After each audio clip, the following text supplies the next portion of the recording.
Bon. Eh bien, écoutez, tout d'abord, je vous remercie infiniment de m'accorder cette interview. Et puis, bon, je vous ai vu à Enquête extraordinaire de Stéphane Alix, plus les guérisseurs de l'habitat. Et ce qui m'a frappé, c'est que vous êtes, en premier, vous êtes vétérinaire. Donc, c'est une profession concrète, vraiment. Et en même temps, vous êtes géobiologue. Alors là, ça... Je ne suis pas étonnée, mais j'aimerais, si vous pouviez m'expliquer comment un vétérinaire, est maintenant intéressé par la géobiologie et se sert de la géobiologie dans son métier, enfin dans votre métier. Bien, bonjour. Et la géobiologie, moi je la pratique depuis 7 ans, oui. De façon personnelle. Mais je m'y intéresse depuis le début de ma carrière de vétérinaire, depuis 25 ans en fait. Parce que j'ai commencé à exercer en Bretagne, et en Bretagne c'était très courant, quand j'ai commencé à exercer, que les élevages qu'on appelle hors sol, oui. De volailles ou de cochons, ça s'appelle à des géobiologues avant d'implanter des nouveaux bâtiments. C'était assez courant que les éleveurs fassent appel à des sourciers ou à des géobiologues. On appelait ça des sourciers. Oui, des sourciers à l'époque, oui. Ouais. Et puis, beaucoup d'éleveurs de porcs ou de volailles qui avaient des mauvais résultats d'élevage faisaient appel aussi à ces sourciers pour résoudre leurs problèmes, pour neutraliser des cours d'eau, des sources, etc. En vache laitière, on n'avait pas trop de problèmes à ce niveau-là, puisque quand j'ai démarré ma profession, en fait, les vaches laitières sortaient souvent à l'extérieur, dans les champs. Oui. Elles étaient assez peu souvent dans les bâtiments, et donc on n'était pas trop embêtés avec ça, quoi. Et puis l'élevage de vaches laitières, qui est ma spécialité, a évolué, les troupeaux se sont agrandis, et aujourd'hui, on trouve des éleveurs qui ne font plus sortir leurs animaux. Les vaches ne sortent plus dehors. Elles restent cloisonnées en bâtiment, qui sont normalement confortables, bien ventilés, bien aérés, avec des litières confortables. Et dans certains bâtiments, j'ai constaté que les animaux n'allaient pas bien du tout, et exprimaient un mal-être avec beaucoup de contre-performances au niveau production, au niveau qualité du lait et de la santé. Oui. Et donc, j'ai pu rencontrer des éleveurs qui ont fait appel à des géobiologues en Bretagne pour résoudre leurs problèmes. Et dans certains cas, ça a très bien marché. Pas à 100%, mais j'ai côtoyé des éleveurs qui avaient eu des résultats probants. Oui, voilà, je me suis par obligation intéressé à cette technique. Oui. Je me suis fait des amis géobiologues, et puis ensemble, on a essayé de travailler ensemble sur des dossiers compliqués en élevage de vaches laitières. Et puis petit à petit, je me suis formé à leur contact, et un jour, je me suis lancé. Voilà. Vous êtes lancé. Parce que je vous ai vu dans Enquête extraordinaire avec vos deux... c'est des baguettes, un peu, oui, comme les sourciers, enfin. Hein, et vous dites vous-même très, très, très franchement que vous ne savez pas comment ça marche, ni pourquoi ça marche, mais ça marche. C'est ça. Oui, tous les sourciers vous diront qu'ils constatent que les baguettes bougent, mais ils savent pas expliquer pourquoi. Alors, en fait, la science n'a pas encore pu expliquer pourquoi les baguettes bougent sans l'intervention de la volonté, quoi. Sans intervention. Donc est-ce qu'on peut dire que finalement une mauvaise, un habitat qui n'est pas, là j'avais vu avec le Wi-Fi, c'était le Wi-Fi qui avait été installé 1 an auparavant et qui avait fait de fortes perturbations parce que c'était sur un endroit de faille. C'est ça, Alors oui, l'émission ne l'explique pas très bien, mais en fait, dans l'élevage où j'étais intervenu, c'était surtout des failles souterraines qui étaient en cause. Oui. Et le Wi-Fi s'était mis un peu par-dessus, mais c'était pas la cause principale, en fait. Alors c'était quoi la cause principale? La cause principale, c'était que le bâtiment d'élevage était construit sur une zone de faille importante, et que ces failles conduisaient des nuisances de type électromagnétique. Oui. Qui venaient du réseau Électricité de France, et il y avait des antennes de téléphonie mobile aussi sur ces failles. Donc, on peut dire que un habitat qui n'est pas, qui est construit sur des cours d'eau, des failles, tout ce que vous venez de nous expliquer, ça peut provoquer du stress. Le stress chez les animaux, parce que vous êtes spécialisé dans les vaches laitières. On a bien vu que votre intervention, et puis j'ai lu dans le livre aussi que vos collègues, aussi géobiologues, avaient fait des interventions qui avaient été vraiment spectaculaires dans la mesure où les vaches allaient mieux, parce que certaines n'allaient pas bien du tout, hein, elles étaient vraiment en piteux état, donnaient plus de lait, et puis après l'intervention, votre intervention ou l'intervention d'un collègue, eh bien ça changeait et ça tout redevenait normal. Alors la question qui me vient tout de suite après, c'est par exemple, moi j'habite dans un immeuble, donc comment je peux savoir qu'il y a de mauvaises, enfin je suis pas stressée, mais si je dors mal, tout ça, comment je peux me rendre compte qu'il y a quelque chose qui va pas ici dans ma maison, dans mon appartement?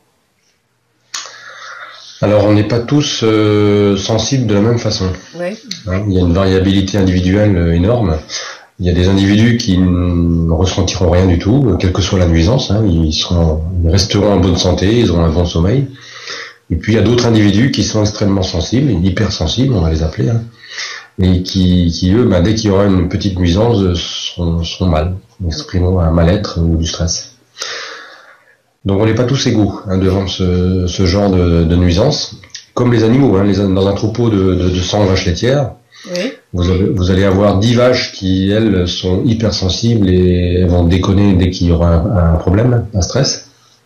Vous aurez encore 10 vaches qui, elles, iront bien, quelle que soit la situation. Et puis les 80 vaches au milieu sont entre les deux. Ah d'accord. Donc la population humaine, c'est pareil. Oui. Donc si vous avez un conjoint, votre conjoint peut aller bien et vous pouvez aller mal, mais vous subissez les mêmes nuisances, mais vous n'êtes pas égaux devant les problèmes en fait. Devant les problèmes. Alors comment je peux savoir, moi par exemple, qu'il y a quelque chose qui fonctionne pas chez moi? Alors faut regarder sa santé, hein, si on a un bon sommeil, si on se lève en forme ou fatigué, si on a des douleurs de dos ou d'articulation. Des problèmes de dépression, des choses comme ça, ou des maladies type chroniques, hein, eczéma, cancer, tout ça, ça peut provoquer donc ce genre de problème. Il faut aussi se renseigner sur la santé des habitants qui vous ont précédé. Ah oui. Moi, je conseille aux gens, quand ils achètent un appartement, une maison, de se renseigner sur les habitants qui étaient avant, et éventuellement les voisins, aussi. Parce que qu'est-ce que ça peut, éventuellement, on peut attraper, quoi. Je veux dire, on peut c'est pas comment on peut l'attraper alors je sais pas, on attrape les énergies finalement qui étaient là auparavant dans la maison ou qui sont qui transpercent en fait de la maison du voisin, c'est ça? Ou comment ça se passe? Oui, si votre appartement, votre immeuble ou votre maison est construit sur une faille, évidemment dans un immeuble, s'il y a je sais pas moi 20 ou 50 personnes, il y aura une proportion importante de personnes qui auront des soucis de santé, quoi. D'accord. Et alors, qu'est-ce que vous mettez? Parce que ça m'a beaucoup intrigué aussi. C'est qu'est-ce que vous mettez partout quand il y a, par exemple, on va revenir aux vaches puisque c'est votre spécialité. Vous mettiez des petits triangles, enfin des petites pyramides, c'est ça, hein? Ou j'ai mal vu ou j'ai mal compris. Oui, donc en fait, quand un lieu est traversé par des nuisances de type, on va appeler ça électromagnétique, le taux vibratoire du lieu, il est très bas. Oui. Donc le but, c'est de remonter ce taux vibratoire pour contrecarrer les effets de ces nuisances électromagnétiques. Et donc ce taux vibratoire, on va l'élever en fait, avec des moyens qui sont utilisés depuis très longtemps. Donc là, moi j'utilise des petits objets magnétisés, si vous voulez, que je pose à des endroits stratégiques. On appelle ça des points bleus, des points positifs. Et lorsque je pose un dispositif sur un point bleu, je relève le taux vibratoire du lieu. Voilà, donc le but c'est d'emmener des énergies positives pour contrecarrer les nuisances existantes. Pour contrecarrer les nuisances existantes. Ouais. Alors, en cas de stress, parce qu'on parle beaucoup de stress, et effectivement, il y a beaucoup de gens qui sont stressés et qui continuent stressés malgré tout. Donc là, vous leur conseilleriez plutôt, même si votre spécialité c'est quand même les élevages et puis enfin, oui, les bêtes d'une façon générale, les animaux. Je présume que vous avez aussi des interventions chez les gens ou c'est seulement dans les fermes? Je n'interviens pas chez les particuliers parce que j'ai pas le temps. Oui. Je me réserve aux élevages, c'est mon métier. Mais les éleveurs sont aussi des personnes, donc oui, souvent je veux dire. les éleveurs me demandent de regarder aussi la maison, quoi. Oui. Donc, oui, j'avais vu, il y avait un couple, Michael, je crois, enfin je pense que c'était un couple qui disait que leur vie avait changé. Donc, mais par exemple, moi qui habite à l'étranger, j'habite au Portugal, on parle beaucoup de Feng Shui. Hein. Alors là, c'est la grande mode du Feng Shui, tout est Feng Shui, pas Feng Shui. Alors, est-ce que vous pourriez me dire, vous en tant que géobiologue, quelle est la différence entre le Feng Shui et la géobiologie? Je ne connais pas beaucoup le Feng Shui, hein, parce que je me suis pas intéressé à la technique. Mais de ce que j'ai compris, on joue un peu avec les mêmes énergies, quoi. Le Feng Shui, c'est une méthode qui vise à relever le taux vibratoire du lieu, l'énergie du lieu, quoi, la vitalité du lieu. Oui. Donc en plaçant des ouvertures à des bons endroits, en décorant l'appartement ou la maison avec des objets bien précis. Oui.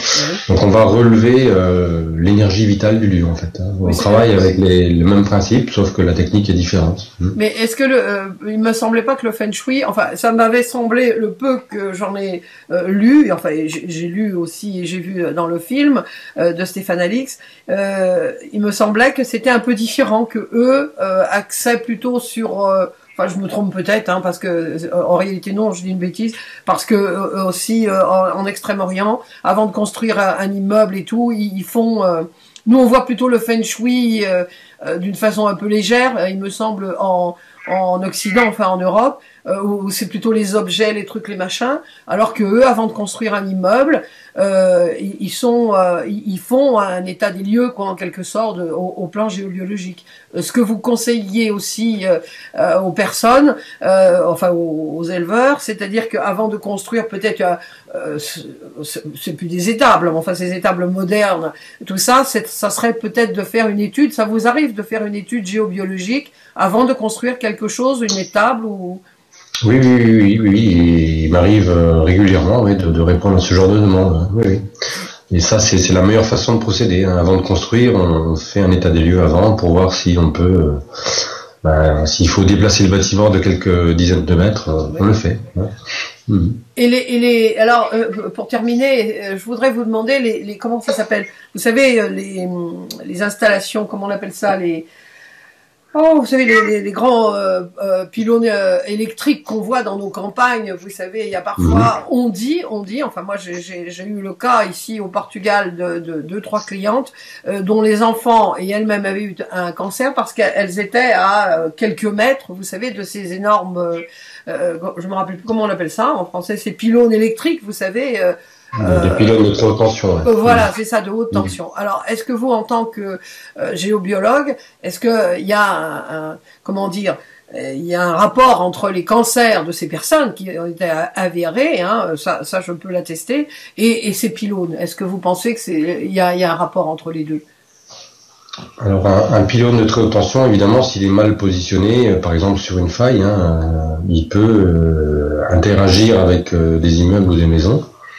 Mais c'est difficile de mettre un lien de cause à effet entre un cancer dans une maison et un pylône haute tension, parce qu'il y a plein d'autres choses qui peuvent jouer. Hein.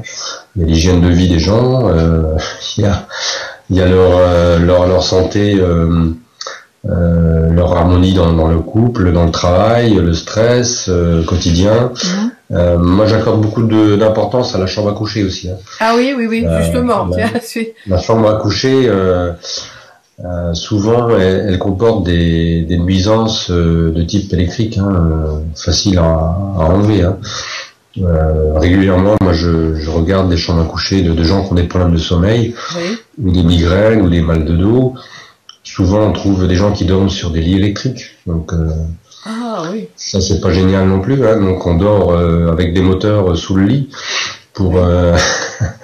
Donc, quand on dort sur 2 moteurs, imaginez le repos que le cerveau peut avoir. Hein. Ça, c'est pas génial. Souvent à la tête de lit, on met plein de choses, hein, des radios réveil électriques, des téléphones portables, des chargeurs de téléphone, du téléphone sans fil. Et des fois dans la chambre à coucher, on trouve l'ordinateur, la box Wi-Fi. Oui. Donc tout ça, c'est des pollutions électromagnétiques qui vont perturber le sommeil et faire que les gens n'ont pas un sommeil réparateur, quoi.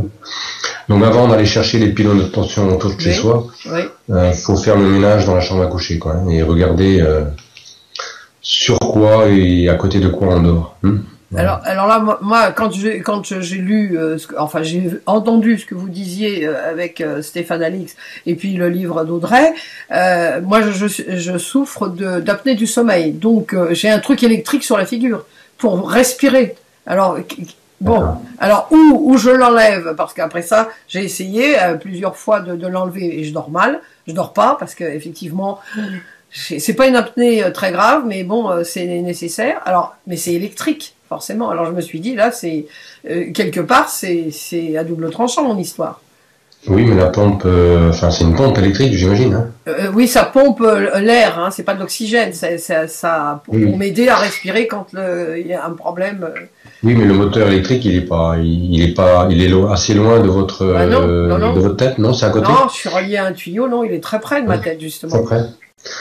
Bah oui, ça peut, évidemment, ouais. Donc c'est à double tranchant. Si je le mets, si je le mets, je m'enlève. C'est vrai que je dors pas automatiquement bien. Mais cela dit, à part ça, la direction du lit est importante ou pas? Est-ce qu'il faut être au nord, au sud? Bah la tradition veut que la tête de lit soit au nord ou à l'est. Oui. Maintenant, ça dépend de l'individu. Hein. Il y a des individus qui vont dormir tête au sud et ils vont dormir très bien. Donc oui, j'ai pas d'avis particulier là-dessus. Vous n'avez pas d'avis particulier. Donc pour terminer, après votre intervention, on va revenir aux vaches, puisque moi, mes parents étaient d'origine, de la Sarthe. Donc les vaches, après votre intervention. À part le lait, on peut dire qu'elles ont déstressé, elles sont heureuses, Comment vous voyez, à part le lait, ça c'est évidemment les vaches laitières, mais je présume qu'il n'y a pas que les vaches laitières. Vous intervenez aussi là où il y a des chevaux, non, pas du tout les chevaux. Ils sont pas stressés les chevaux? Ah si, pareil, de la même façon, hein. Oui. L'intéressant chez les vaches laitières, c'est un modèle animal très très très performant parce qu'on mesure chaque jour la quantité de lait produite. Il y a des analyses 3 fois par mois de la qualité du lait. Oui. Donc on peut suivre la qualité du lait sur 3-4 paramètres tous les mois. Ensuite, l'observation des animaux nous montre que les animaux sont en bonne santé ou pas. Notamment sur leurs pattes, hein. Les vaches laitières sont très sensibles des pieds. Et chaque fois qu'une vache est stressée, elle hésite à se coucher, à se reposer. Et donc elle reste debout longtemps. Et donc elle manque de repos et très vite, les pattes s'abîment. On a des articulations qui gonflent, des ongles qui rougissent et très rapidement des problèmes de boiterie, quoi. Ah d'accord. Donc, quand les vaches souffrent d'un stress et qu'on enlève ce stress, très rapidement, au bout d'un mois, on peut constater les effets sur la santé des animaux, quoi. Par des chiffres, hein, des paramètres chiffrés, analysés en laboratoire, des mesures de quantité de lait, et puis l'observation des animaux nous montre aussi que ça va mieux, quoi. Et les poules, c'est pareil pour les poules, c'est pareil, les poules, les chevaux. C'est pareil, ouais. Ah, c'est pareil. Oui, je connais des éleveurs qui ont des poules pondeuses et quand les poules sont stressées, il n'y a pas d'œufs. Hein. Les poules ne pondent pas. Hein. Donc vous pouvez tracer une courbe de ponte. Oui. Donc si vous avez, je sais pas moi, 100 000 poules, vous devez avoir 90 000 œufs par jour. Hein. Oui. 90% de ponte, c'est-à-dire. Et lorsque les poules sont stressées, elles tombent à 30-40% de ponte. Ah oui, d'accord. Ah oui, et vous enlevez le stress, la courbe de ponte reprend. Donc ça c'est mesurable. Hein. Mais ce que je ne comprends pas, c'est que avant, enfin ah oui, vous l'avez dit tout à l'heure, oui, quand les animaux étaient bon, les vaches et tout ça, elles allaient paître normalement, quoi, dans les prés et tout ça, il y avait moins finalement de nuisances. Bah oui, forcément, il y avait moins de nuisances.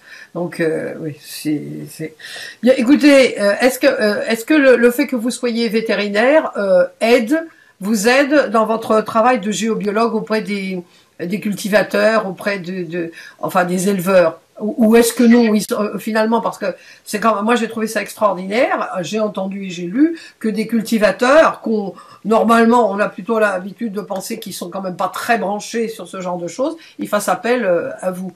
Et c'est parce que ils ont toujours fait appel à des sourciers, ou c'est bien ancré dans leurs habitudes, dans leur inconscient collectif, on va dire, de faire appel à des sourciers, ou c'est parce que vous êtes... Aujourd'hui, oui, dans le milieu de la vache laitière, oui. Quand on parle géobiologie, ça ne surprend plus personne aujourd'hui. Ah d'accord. Parce que les techniques ont été vulgarisées dans les magazines. Dans des magazines professionnels. Hein. Et donc aujourd'hui, tout le monde sait que les animaux sont sensibles à ce genre de nuisances, de stress électromagnétique. Donc ça ne surprend plus un éleveur aujourd'hui de dire on va faire un diagnostic pour voir s'il y a un problème à ce niveau-là. Ensuite, j'ai constaté que le fait que je sois vétérinaire, ça rassure les gens. Oui. Les éleveurs, ça les rassure de savoir que j'ai une formation de vétérinaire, je fais mon travail de vétérinaire dans une ferme en même temps que je mets en œuvre le diagnostic en géobiologie. Et donc, c'est vrai que ça rassure les éleveurs. Et puis, moi, j'ai une démarche très scientifique, hein, même si je pratique la géobiologie. Et donc, dans les recommandations que je formule, je résous les problèmes en géobiologie, mais je résous aussi les problèmes en nutrition, en confort, en ventilation, en hygiène. Et c'est un ensemble de choses qui fait que les résultats s'améliorent très rapidement dans les élevages. Eh bien, écoutez, je vous remercie infiniment. Vous nous avez d'abord d'avoir répondu à toutes ces questions et ensuite d'avoir éclairé un peu sur le stress des animaux qui finalement n'est pas si différent du stress de notre stress à nous. C'est un peu la même chose. Ben, je vous souhaite une excellente journée, un week-end aussi, et je vous dis plein de bonnes choses pour nos vaches laitières françaises. À bientôt. Ok, merci, à bientôt, au plaisir.